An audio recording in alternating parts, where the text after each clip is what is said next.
Good evening everyone. छोटों को hello, बड़ों को मेरी ओर से नमस्कार। तो आज का जो वीडियो रहेगा वो रहेगी हिमाचल का जो कल एग्ज़ाम हुआ है एचएएस का, उसके ऊपर भी वीडियो रहेगी। 10 या 20 क्वेश्चन हम डिस्कस करेंगे क्योंकि वीडियो लंबी हो जाएगी तो वीडियो डाउनलोड करने में भी दिक्कत रहती है। और उससे पहले मैंने वीडियो पूरी रिकॉर्ड कर दी थी, बिल्कुल पेपर पूरा ब्रीफली मैंने आपके लिए सब कुछ ए टू जेड एनालाइज कर दिया था, बट किसी कारण वो सब कुछ डिलीट हो गया। तो अब ज़्यादा डीपली तो नहीं जाऊंगा, बट आंसर आंसर बता देता हूँ। जितना पता होगा, थोड़ा याद आएगा, उतना उतना बताता रहूँगा। ओके। तो अब बात करता हूँ फर्स्ट क्वेश्चन के ऊपर, जो कि सिंकुला सुरंग की बात हो रही है। किससे संबंधित है ये? संबंधित तो ये लद्दाख और हिमाचल प्रदेश दोनों में, पर ये लद्दाख में आएगा, इसका आंसर होगा लद्दाख। ओके, कंफ्यूज तो बच्चे हिमाचल प्रदेश में भी हुए होंगे, क्योंकि एग्ज़ाम हॉल में बैठने से प्रेशर ही कुछ अलग होता है, उसमें आते हुए क्वेश्चन भी गलत हो जाते हैं। तो कुछ एक क्वेश्चन वैसे भी गलत हो जाते हैं, जो बाहर निकलने के बाद जो डिस्कस आप बाहर करते हैं किसी और के साथ, तो वहाँ पे आपका थोड़ा आप लो लो फील करते हैं, क्योंकि बाहर जो बच्चे होते हैं पेपर जिन्होंने नहीं दिया होता है, आपके कोई पेरेंट्स है, कोई भी उनके ऊपर तो कोई प्रेशर है नहीं, प्रेशर आपके ऊपर है, तो उनको ईजी लगता है पेपर। तो आपको उस चीज़ को आपको इग्नोर करना है सबसे पहले। और सेकंड, आपको ध्यान देना है कि पेपर कैसा आता है। जिन्होंने पहली बार दिया है पेपर को बढ़िया से आप एनालाइज करो, और अगले 2024 के लिए आप तैयारी कंटिन्यू कर दीजिए, जैसा आपको पेपर का लेवल देख के पता ही चल गया होगा। और हाँ, आप प्री की पेपर की तैयारी मत करना, आप मेंस में लगना पहले। बिना लिखे हुए आपका कभी भी नहीं हो सकता। राइटिंग स्किल आपकी अच्छी होनी चाहिए, उसके बाद ही कुछ होगा। अदरवाइज फैक्ट पढ़ के कुछ नहीं होगा, भला ही आप कितनी लक्ष्मीकांत पढ़ लो, स्पेक्ट्रम पढ़ लो। हाँ, इस बार इन्होंने जियोग्राफी और एनवायरनमेंट से काफ़ी काफ़ी क्वेश्चन पूछे थे। तो मैं बता दूं आपको, एनवायरनमेंट के लिए दृष्टि आईएएस की भी आप जो बुक आती है उनकी क्विक रिवीजन की, उसको ले सकते हैं, उसको पढ़ सकते हैं। और शंकर आईएएस को जो क्लास नोट्स है शंकर आईएएस के, उसको भी आप फॉलो कर सकते हैं।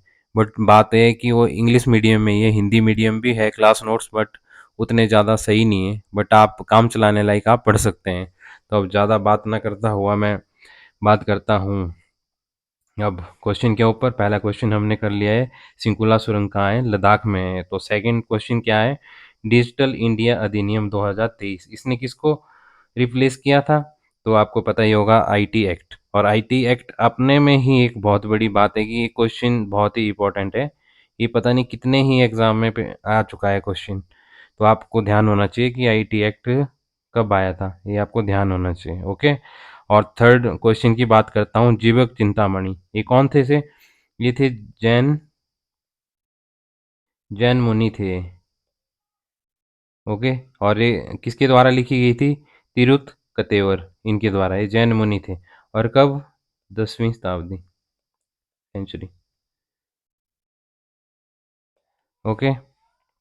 और ये तमिल साहित्य है या तमिल ग्रंथ है एक। आपको इस चीज़ का ध्यान रखना है थोड़ा सा। आपको मैं ऐसे बता देता हूँ थोड़ा बहुत फैक्ट, जब बात चली थी। अब जब बात कर रहा हूँ मैं, बांगर क्या है? जो जलोढ़ मिट्टी है बांगर, इसका ही जो जलोढ़ मिट्टी का ही प्रकार है बांगर। एक होता है बांगर और एक होता है खादर। जो बांगर होता है वो होता है ओल्ड, और जो खादर होता है न्यू। और जैसे कि ये नदी आ रही है मान लो, ये अपने साथ गाद लाती है, मान लो कोई रेत बजरी सीमेंट मिट्टी जो भी लाती है, इसके होते हैं जो नीचे नीचे होती है ओल्ड होती है, और खादर ऊपर होती है, इसको कहते हैं खादर, इसको बोलते हैं खादर। और इसका जो मेन आएगा वो आएगा कंकड़, इसका आंसर होगा कंकड़। और रेंगूर, इसमें हिंदी में गलती है थोड़ी, ऐसा होगा। इसको ब्लैक सॉइल का ही नाम है, काली मिट्टी। और लाओस क्या है? ये जैसे कि हवा चलती है रेगिस्तान में, तो हवा के कारण जो रेत जुड़ के आती है, इसका एक ऐसा बनता है, तो उसको कहते हैं लायोस। जैसे पहाड़ी बन गई या इकट्ठा हुई रेत मान लो, उसको कहते हैं। और ये बर्टिसोल क्या है? ये भी एक मिट्टी का ही प्रकार है, ये भी रेगिस्तान, मतलब कि जहाँ पे सूखा है ऐसे, वहीं पे ये मिलती है। एग्जाम्पल ले लो रेगिस्तान, जैसे कि अपना राजस्थान का वहीं से। और झेलम नदी का उद्गम स्थल कहाँ है? तो आपको याद रखना है कि बेरी नाग से ही झेलम नदी का उद्गम होता है। और ये डल कहाँ है? डल झील ये है हिमाचल। कहाँ है? धर्मशाला। ओके, ये क्या है? ये पठार प्लेट्यू जो है ये कहाँ है? ये पंजाब के नॉर्थ में है। और पाकिस्तान ने जो J&K का जो ऑक्युपाइड किया है यहाँ पे, इन्होंने एरिया वहीं के उसमें है, मतलब बाउंड्री में है, अंदर है, उसमें J&K में ही है मान लो। और बुल्लर झील जो कि मीठे पानी की भारत की सबसे बड़ी झील है, ये आपको ध्यान रखना है, और ये भी J&K में ही है। और EWS के लिए पूछा गया था कि कौन सा अमेंडमेंट है। अमेंडमेंट का मतलब होता है संविधान संशोधन। ओके, तो इसमें आपको याद रखना है कि 103वां संविधान संशोधन हुआ था। कब हुआ था? 2019 में। और इसमें 10% जो है आरक्षण दिया गया था गवर्नमेंट जॉब में और एजुकेशन में, जो रिजर्वेशन होती है उसमें सीट के लिए मान लो। और 8 लाख का इसमें इन्होंने रखा हुआ था वैल्यू, इतना होना चाहिए। और हाँ, ये जनरल वालों को ही मिलता है, ये आपको बहुत ज़रूरी है। SC ST OBC इनको नहीं मिलता, क्योंकि ये कैटेगरी के हिसाब से हैं। ये जो आरक्षण है कैटेगरी वाइज है, तो ये इनको पहले ही ऑलरेडी ये जनरल वालों के लिए लाया गया था। इसमें से 90 से लेके 95 तक इसमें पूरी कैटेगरी आ जाती है जनरल की, जितनी भी आती है। तो ये बस आपको ध्यान रखना है थोड़ा सा। जो 104 और 195 क्या था, इसमें जो है SC ST के लिए जो टाइम पीरियड बढ़ाया गया था 2 साल के लिए, 2020 तक बढ़ाया था, 10 साल, 2011 में हुआ था ये। और इसमें जो है लोकसभा और विधानसभा में जो है इनके लिए 10 साल का आरक्षण दिया गया था। और इसमें भी यही था, ये भी 10 साल के लिए बढ़ाया गया। तो और इसमें एंग्लो इंडियन जो कि लोकसभा में 2 और राज्यसभा में 12, ये मनोनीत करता था राष्ट्रपति, प्रेसिडेंट। 5 आधार पर करता था। ज़्यादा डीपली नहीं जाऊंगा, बस इतना ही बताऊंगा, ये दोनों उससे रिलेटेड है। ओके। और संविधान के किस अनुच्छेद के अनुसार अध्यक्ष किसी सदस्य को संसद में अपनी मातृभाषा बोलने में अनुमति प्रदान करता है? तो ये है आर्टिकल 121 क्लॉज 1। और 19(1) क्या है? 19 का 1 क्या है? ये सभी को बोलने का अधिकार देता है, अभिव्यक्ति सबको देता है बोलने का अधिकार है। ओके। और 343 क्या है? ये है राजभाषा क्या होगी? हिंदी, ये इसमें। और 210 क्या है? इसमें भी ये लिखा गया है कि जो आर्टिकल 343 ये है, इसके लिए मतलब ये राजभाषा से रिलेटेड ही है कि इसमें ही होगी। ओके, ये पूरा ही कर दिया मैंने। और इसमें मैं, ये कौन सा संगठन है कि जिसमें जिसने SDG इंडिया इंडेक्स जारी करता है और 2003 में SDG लक्ष्यों को लागू करने की दिशा में भारत के राज्यों और यूटीज द्वारा की गई प्रगति का दस्तावेजीकरण करता है? तो ये करता है रिजर्व बैंक, तो नहीं करता है। ओके। NIPF ये भी नहीं करता है। सेबी ये भी नहीं करता है, क्योंकि ये तो मार्केट को रेगुलेट करता है जो भी चलता है। तो इसका आएगा नीति आयोग। और नीति आयोग का अध्यक्ष कौन होता है? अध्यक्ष होता है प्रधानमंत्री, याद रखना है आपको। और ये अपने आप में ही नीति आयोग एक बहुत जरूरी संस्था है। ओके। ये कब आई, कब लागू की, और इसकी फुल फॉर्म ये आपको याद रखनी है, ये आपको याद कर लेनी है, देख लेना है आपको जब भी आप एग्ज़ाम करेंगे, सॉल्व करेंगे, उस टाइम आपको पूरा नेट से करना है। अब छोटी छोटी चीज़ें मैं नहीं बताऊंगा, वीडियो लंबी हो जाएगी। ओके। और इसमें आएगा नीति आयोग द्वारा मापे गए राष्ट्रीय बहुआयामी गरीबी सूचकांक के अनुसार गरीबी हेडकाउंट अनुपात के आधार पर भारतीय राज्यों का सही बढ़ता क्रम। बढ़ता क्रम आपको पता ही होगा कि यहाँ पे लिखा हुआ है, इंग्लिश में ज़रूर आपको याद रखना है, देख लेना है आपको, कभी भी हिंदी मीडियम वाले के लिए बोल रहा हूँ। असेंडिंग का मतलब होता है ए छोटा है, ए बड़ा है, ए इससे बड़ा है, ए इससे बड़ा है। नहीं समझ आ रही तो ए ए ये होता है असेंडिंग। तो इसका मतलब है राजस्थान, मध्य प्रदेश, उत्तर प्रदेश, बिहार।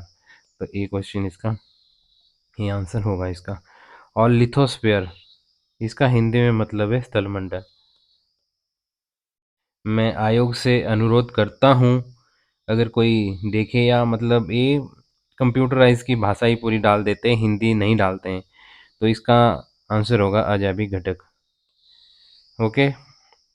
भारत सरकार द्वारा पहली व्यापक जनसंख्या नीति की घोषणा की गई थी, कब की गई थी?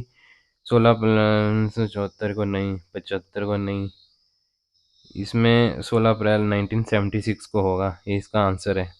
ओके। तो वन जैव विविधता संस्थान कहाँ है? आपको पता होना चाहिए कि हैदराबाद में, तेलंगाना में। ओके। शिमला हिमाचल प्रदेश में है, इलाहाबाद यूपी में है, देहरादून उत्तराखंड में है। वैश्विक स्तर पर पानी का सबसे बड़ा उपयोग किस में होता है? इरिगेशन में होता है। ये भी आपको याद रखना, सिंचाई में, क्योंकि तभी कहते हैं कि पानी को बचाओ जितना बचा सकते हैं। पानी बचाने के लिए कितना ही मिशन लाए गए हैं अभी। और निम्नलिखित में से कौन सा जैविक घटक है? तो इसमें आपको जंतु आएगा, एनिमल। इंग्लिश वाले देख सकते हैं, एनिमल आएगा। इंटरनेशनल डे ऑफ फॉरेस्ट 2023 की थीम क्या है? Forest and health. और ये 21 मार्च। नेक्स्ट, अफ्रीका के शीतोष्ण घास, ये आपको याद रखना है। शीतोष्ण घास के मैदान, आपको ये जियोग्राफी में एनसीईआरटी।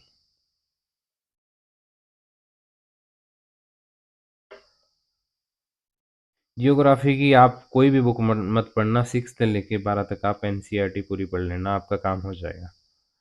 ओके। कोई भी बुक मत पढ़ना, उससे ही आपका निकल जाएगा। और Himachal hill state regional council, जो कि 1946 में गठित की गई थी, पहला अध्यक्ष कौन सा इसका? स्वामी पूर्णानंद। और डोडरा क्वार विद्रोह किसके नेतृत्व में हुआ था? तो आपको याद रखना है, रण बहादुर सिंह। हिमाचल प्रदेश में सर्वाधिक बार मुख्यमंत्री अभी कौन सा है? सुखविंदर सिंह सुक्खू जी है, जो कि कांग्रेस पार्टी के हैं, याद रखना है आपको। और वीरभद्र भी कांग्रेस पार्टी के ही थे। और कितनी बार? 6 बार। और ये 5 बार जो है सांसद भी बने थे। ओके। और नेक्स्ट जो मैं बात करूँगा, निष्पावन कहलाता है, आपको याद रखना है। ये डंडियों के अंकरणों को पृथक करता है, करना इसका काम है। ओके।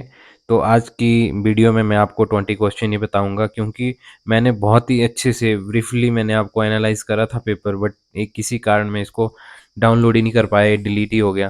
तो सॉरी उसके लिए, बट धीरे धीरे करता जाऊंगा, डेली 10-20 क्वेश्चन। तो कृपया इस पे आप भरोसा कर सकते हैं और आप अपना पेपर को एनालाइज कर सकते हैं। और आप भी अपने आप यूट्यूब की हेल्प से, गूगल की हेल्प से आप सहारा ले सकते हैं और एनालाइज करिए, ताकि नेक्स्ट जो 2024 में एचएएस का एग्ज़ाम होगा उसके लिए आप अच्छे से प्रिपेयर करें। और सभी को बेस्ट ऑफ लक। जिनका अच्छा हुआ है, अभी 3 महीने बाद मेंस होगा, तो मेंस की तैयारी आप करिए। अगर आप 80+ में हो, SC ST 80+ में जा रहे हो, और जनरल वाले की अगर 105, 8 या 100 से ऊपर है, तो आप तैयारी मेंस की ज़रूर करिए। और अपना ऑप्शनल पढ़िए, रिवीजन करिए जल्दी जल्दी। और सभी को मेरी ओर से बेस्ट ऑफ लक। जिनका पेपर अच्छा है उनके लिए भी, और जिनका नहीं हुआ उनके लिए भी, ताकि वो अपना 2024 के लिए अच्छे से तैयारी करें। ओके। क्योंकि एग्ज़ाम हॉल में पेपर देने का कुछ अलग ही माइंड होता है, और एग्ज़ाम हॉल से बाहर जो भी पेपर देखता है उसके लिए आसानी लगता है, उसको आसानी लगता है। तो आप इस चीज़ को टोटली इग्नोर कीजिए, आप अपनी तैयारी पे फोकस करिए। आप सोसाइटी की बातों में बिल्कुल ना आइए। बट हाँ, आपको तैयारी करनी है तो आपको प्रॉपरली तैयारी करनी है, ताकि आपको ये ना गिल्टी फील हो बाद में कि मैंने तैयारी नहीं की है। पढ़ना आपको ऐसे है ताकि आप 2-4 को पढ़ा सके। ओके। आपको इतना पढ़ना है, पढ़ना कम है जितना आप डाइजेस्ट कर सके। और मैंने आपको पहले ही बता दिया है, मैंने पहले भी मेरी वीडियो है कि पॉलिटी के लिए एम लक्ष्मीकांत पढ़ लेना आप। और मैंने जियोग्राफी के लिए आपको पहले ही बता दिया कि एनसीईआरटी पढ़ लो आप, 6 से 12 तक। ओके। और इन्वायरमेंट के लिए मैंने आपको बता दिया शंकर आईएएस और दृष्टि आईएएस की बुक पढ़ लेना, वो काफ़ी है। और जगमोहन बलोखरा तो है ही, ये आप पढ़ लेना अच्छे से। और रमेश सिंह इकोनॉमी के लिए। और मैं आपको बता दूं, इकोनॉमी हमेशा द हिंदू आपको पढ़ना ज़रूरी है। आर्टिकल, एडिटोरियल आपको पढ़ना बहुत ज़रूरी है।